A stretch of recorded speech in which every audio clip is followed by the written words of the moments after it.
Fellow tennis nerds, I hope you are well. Welcome to this Solinco Blackout version 2, the second generation of Solinco's power and spin racket. Some smaller brands, they put them into one. Some bigger mainstream brands, they put like spin and power separately.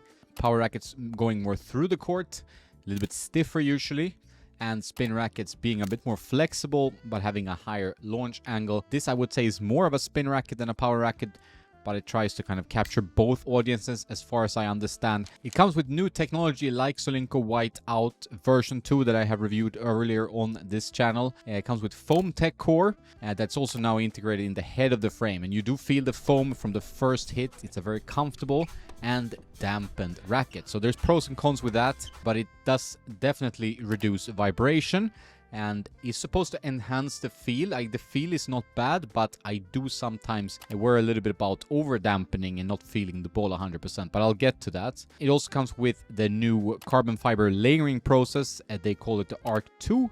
By making subtle adjustments to the frame's carbon layup, they have enhanced the stiffness and flex properties, and I feel like it flexes more in terms of feel. And 66 RA strung is pretty arm friendly, pretty flexible for this type of racket. That's more like pure aero style racket. If you go to a power racket, they would usually be in the 69-70 stiffness strung. It also comes with something I don't quite understand, which is a power flex zone. Puts the max beam height at the 5 and 7 o'clock positions to increase energy return. I guess it's this thing here. I'm not sure exactly how that works. They do have 3 different models in the Blackout family. I would love to see a Blackout V2 Tour or 98. There are quite a few players who love the 98s, VCore 98, Aero 98, and so on. So having a 98, I think, makes all the sense in the world. But they do have a longer version, 27.5 inches, called the XTD. They have a 300, which is the standard. That's the one I've been testing. And they have a 285, which is a lighter and more maneuverable option, giving you a bit more room to customize as well. Let's have a look at the specifications, which aligned really well with mine when I measured it on my MetroTune device. No quality control issues. Mine was around 320 swing weight strung with Torbite 125, as you can see in the frame. I did feel the need to add a bit of weight to it. I like more 330. That might not be you. Some players like lower swing weights, 320 strung. I like a little bit higher, so I added some weight to the hoop to test it properly there, but also played with it in uncustomized form, in the stock form. 100 square inches, this is all standard, 27-inch length, 320 grams strung, no strangeness there, 6 points headlight balance, and the swing weight 317 on average here from Tennis Warehouse, 66 stiffness, and the beam width being a little bit thicker than a pure drive, half a millimeter thicker in places, 23.5, 26, which is kind of the standard power thickness beam, and 23. And the composition is 40T carbon graphite.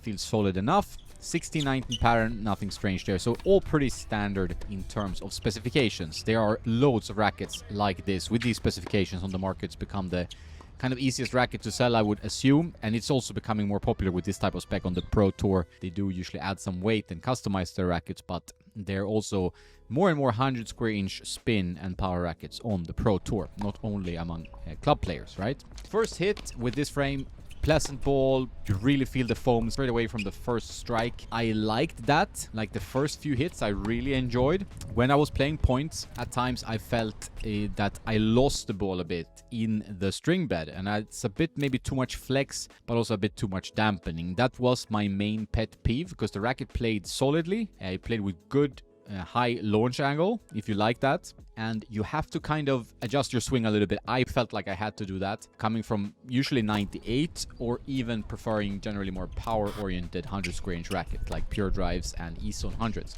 So this one I had to shorten my swing a bit and make sure I really get the timing right, otherwise the ball would sail a bit. I did struggle at times to hit small targets and angles, and was a bit too much for me overall, even with 53 pounds or 24 kilo 125 Torbite. If you're a player that naturally hits with a lot of spin and fast racket head speed, I think you will be fine anyway. I think this will work pretty well for you, and you will appreciate the feel and the comfort, because those are really good things here in this racket, the Blackout version 2. Daniel, who tested this racket with me, also struggled a tad.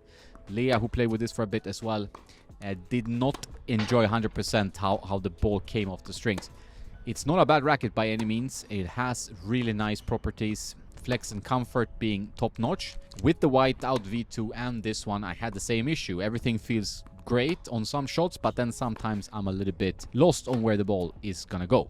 When I manage to shorten my swings and play well, then you do produce a pretty spinny and difficult ball for the opponent. But on defense, that's really when I struggle a little bit to find my range. I liked it on serve. I felt pretty good at the net, although not like a scalpel, but pretty solid. But on defense, like I felt I needed to hit targets when someone is coming to the net, or I wanted to kind of hit an angle shot. I did notice a little bit of trampolining, a tad of trampolining, which happens with a flex and a semi-open pattern. Usually you find that thing that the ball stays a long time in the string bed, but if you have a lot of trampoline, yeah, the ball shoots out a bit too much. So that was something that I struggled with a little bit.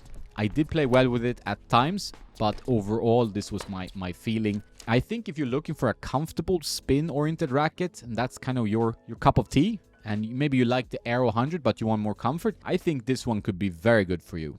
It's an excellent frame. It looks great, I think. Feels solid. Has most things I would like in a racket straight away. Just a little bit over dampened for my liking. That was generally it. Overall, the racket played great. I had the same issue with the diadem axis. So it could be my personal preference that I'm not really a huge fan of the dampening. I've talked about this a lot in previous videos. But if you do, and if like arm comfort is your #1 concern, or at least #2 concern, I think this could be a gem for you to try. But it depends on you, the user. Like with all these rackets, it's very important that you know what you like and what you're looking for in the racket. You will not find any perfect rackets on the market because they don't exist. You need to take some compromises and find it to gel with your game, and if you do, then you have a keeper. And that could very well be it with the Blackout for many players. For me, a little bit too much dampening, although I played well with it. I prefer a bit more crispness, a bit stiffer feel, a bit more lower launch, but that's just me. Yeah, let me know what you think about the Blackout version 2. I think Solinco made two excellent options here with the Whiteout V2 and the Blackout V2. I do think the V3 will be the one to really be rock and roll. I know maybe Solinco won't be super happy about me saying this, but I think they might need another iteration to really dial in and getting that like dampening just right. And then I think they will have some rock solid rackets that also have that kind of crisper feel without being too harsh on the arm. It's a difficult thing to find, but I think they can find it because the rackets are really well engineered. One thing I want to add is if you want to customize Solinco rackets, and this is a great thing that I've seen from other brands in the past, but it's kind of disappeared. I know Head did this. They have the module where you can add 5 grams or 10 grams to the handle, which I think is a great thing. So check that out, and you can buy it from Solinco or probably Tennis Warehouse as well. So you just remove this one and you add a few grams easily. So I think this is a great thing that all brands should offer. And then obviously if you want more weight in the hoop, which I did, I added a little bit of lead tape. You can use tungsten tape, whatever you find works for you. A thumbs up, but not two quite because of the dampening for me personally, but 1 thumb up because I think it is an improvement. I think it's a step in the right direction. And if you're looking for a comfortable spin frame, the Blackout might be the one for you. Thanks for watching. Please check out our recommended rackets, recommended strings on tennisnerd.net. Please also look forward to the best rackets of the year, where we list our favorites of 2025 coming soon. Please also check out Tennis Nerd 2, where we offer coaching videos with our buddy Carl Adrian. So check that out. Have a nice day now, and don't forget to play some tennis.